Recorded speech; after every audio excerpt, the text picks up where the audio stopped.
Bienvenue sur France 24, il est 19 h à Paris. La une de l'actualité, la France inscrit le droit à l'avortement dans la Constitution. Les deux chambres réunies en congrès à Versailles ont voté pour. 19h10, le débat il sera justement consacré à cette inscription de l'IVG dans la Constitution, adoptée donc à Versailles à une très grande majorité. Alors est-ce historique? Comment se place la France par rapport aux autres pays du monde? Est-ce une victoire féministe ou plus largement le reflet d'une évolution de l'opinion publique? Quel est l'impact finalement de cette constitutionnalisation de ce droit à l'avortement? La France peut-elle inspirer d'autres pays? Voilà les questions que nous avons posées à nos invités. Ça sera à 19h10.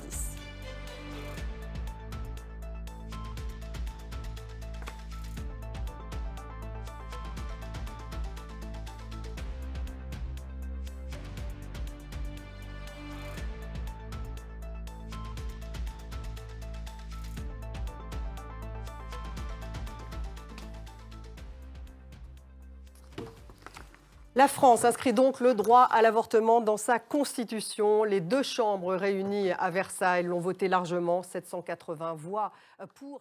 C'était un extrait du discours de Gabriel Attal juste avant ce vote. On va tout de suite à Versailles retrouver Marie Schuster, notre envoyée spéciale. Marie, bonsoir. On peut dire que c'est un raz-de-marée. On a vu en direct ces images d'une standing ovation qui a duré pendant plusieurs minutes. On a vu aussi l'émotion de Yael Braun-Pivet. 780 pour, c'est énorme.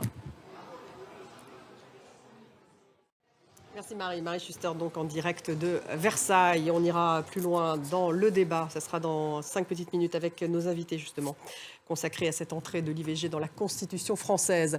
Actualité au Proche-Orient avec ces négociations qui ont repris hier au Caire en vue d'une trêve entre Israël et le Hamas pendant le Ramadan dans la bande de Gaza. La bande de Gaza soumise à de nouveaux bombardements israéliens, menacée de famine selon l'ONU. Noémie Roche. Direction des États-Unis où la Cour suprême annule une décision de justice du Colorado qui déclare Donald Trump inéligible dans cet État pour ses actes lors de l'assaut du Capitole. Cette décision a lieu la veille du Super Tuesday pendant lesquels 15 États, dont le Colorado, organisent leur primaire pour la présidentielle. Donald Trump a immédiatement salué, je cite, une grande victoire pour l'Amérique. Merci de nous avoir suivis. Restez avec nous sur France 24.